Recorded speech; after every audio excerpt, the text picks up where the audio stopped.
پھر فرشتوں کو حکم دیا جائے گا کہ اسے گھسیٹتے ہوئے جہنم میں جا پھینکیں گے. یہ مسلم کی حدیث ہے. تو دکھاوا کرنے کا اور ریاکاروں کا یہ انجام ہوگا. جو دکھاوے کے لیے شو آف کرنے کے لیے خرچ کرتے ہیں تو پھر وہ آخرت میں ان کے لیے کوئی جزا نہیں ہوتی بلکہ وہ سزا کے مستحق ہو جاتے ہیں. پڑھو بیٹے.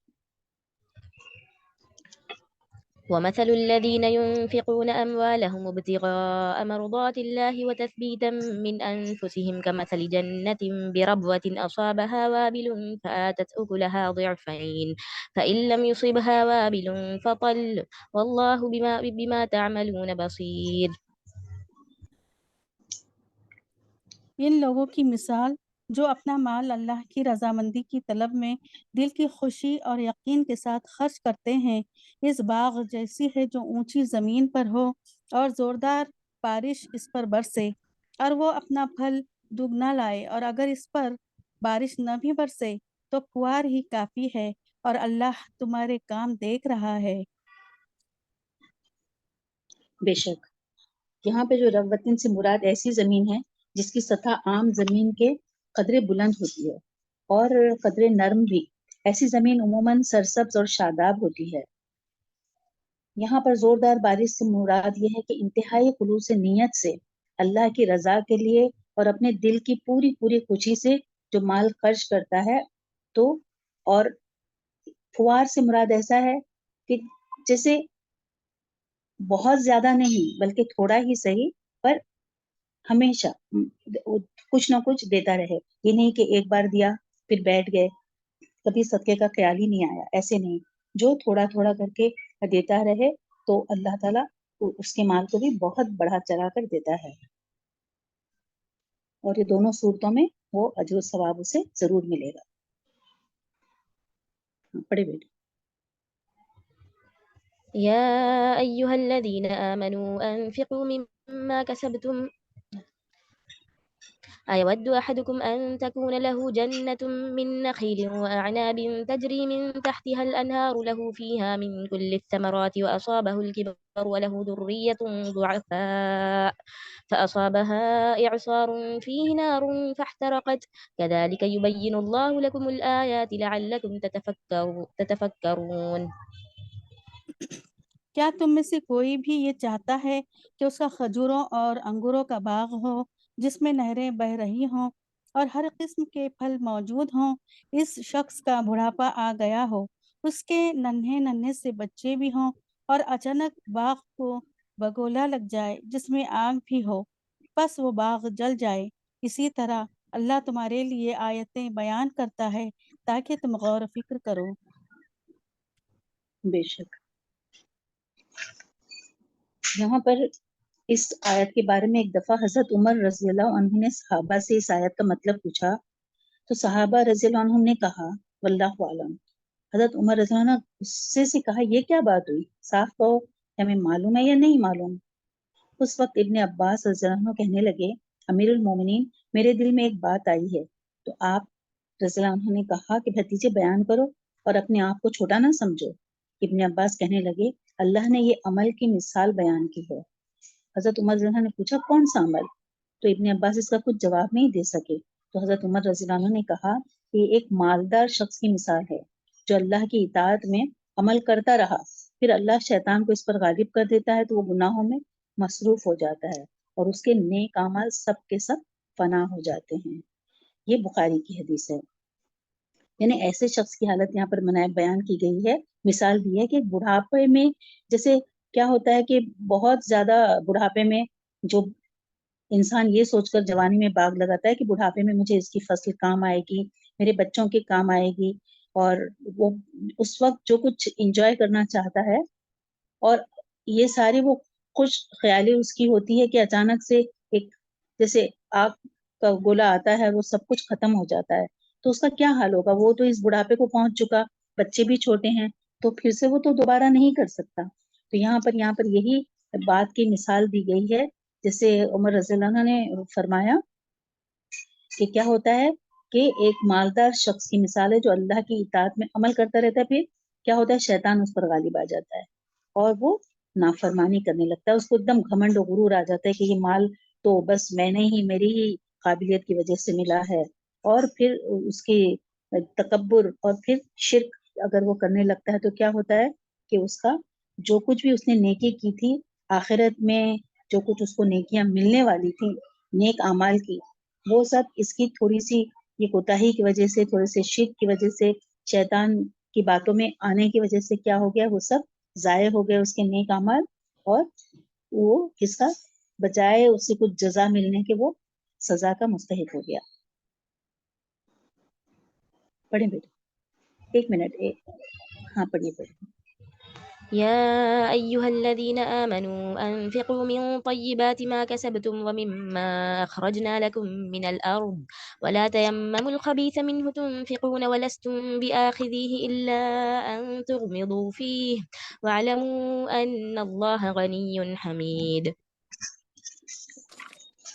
اے ایمان والوں، اپنی پاکیزہ کمائی میں سے اور زمین میں سے تمہارے لیے ہماری نکالی ہوئی چیزوں میں سے خرچ کرو، ان میں سے بری چیزوں کے خرچ کرنے کا قصد نہ کرنا جسے تم خود لینے والے نہیں ہو، ہاں اگر آنکھیں بند کر لو تو، اور جان لو کہ اللہ بے پرواہ اور خوبیوں والا ہے۔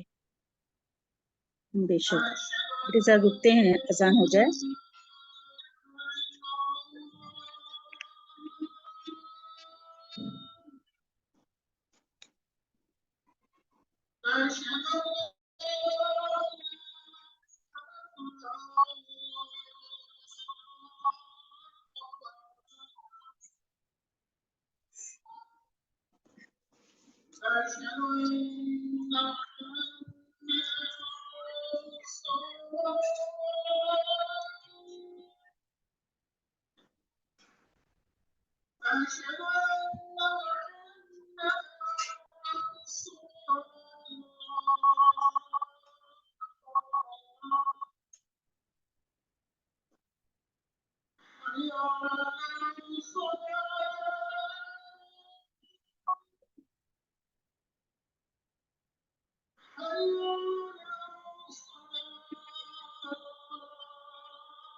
جی یہاں پر اللہ سبحانہ تعالیٰ فرما رہے ہیں کہ اور جو کچھ ہم نے تمہارے لیے زمین سے نکالا اس میں سے اچھی چیزیں اللہ کی راہ میں خرچ کرو۔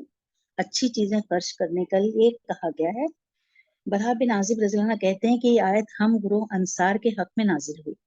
ہم کھجوروں والے تھے، ہم میں سے ہر کوئی اپنی قلت و کثرت کے موافق کھجوریں لا کر آتا اور کوئی ایک خوشہ کوئی دو خوشے مسجد میں لٹکا دیتا۔ اہل صفا کا یہ حال تھا کہ ان کے پاس کھانے کو کچھ نہ ہوتا تھا۔ ان میں سے جب کوئی آتا تو اپنی عصا سے خوشے کو ضرب لگاتا، ان سے تر اور خشک کھجوریں گر پڑتی جنہیں وہ کھا لیتا۔ جنہیں نیکی کی رغبت نہ ہوتی تھی وہ ایسے خوشے لاتے جن میں ناقص اور ردی کھجوریں ہوتی اور ٹوٹے پھوٹے خوشے لے کر آتے۔ تب اللہ نے یہ آیت نازل فرمائی۔ برا رضی اللہ عنہ کہتے ہیں کہ اس کے بعد ہر شخص کو اچھی کھجوریں، ہر شخص جو ہے اچھی اس آیت کے نازل ہونے کے بعد اچھی کھجوریں لانے لگا۔ اس آیت سے معلوم ہوتا ہے کہ جسے زمین کی پیداوار میں زکوٰۃ فرض ہے، ایسے ہی اموال اور صنعت تجارت میں بھی فرض ہے۔ نیز یہ بھی کہ قرض اچھا اور ستھرا مال ہی ہونا چاہیے، ناقص اور ردی مال صدقہ نہیں کرنا چاہیے۔ حضرت ابو موسیٰ اشعری رضی اللہ عنہ کہتے ہیں کہ آپ صلی اللہ علیہ وسلم نے فرمایا کہ ہر مسلمان پر صدقہ کرنا ضروری ہے۔ لوگوں نے کہا یا رسول اللہ جس کے پاس مال نہ ہو تو؟ فرمایا آپ اپنے ہاتھ سے محنت کرے، خود بھی فائدہ اٹھائے اور صدقہ بھی کرے۔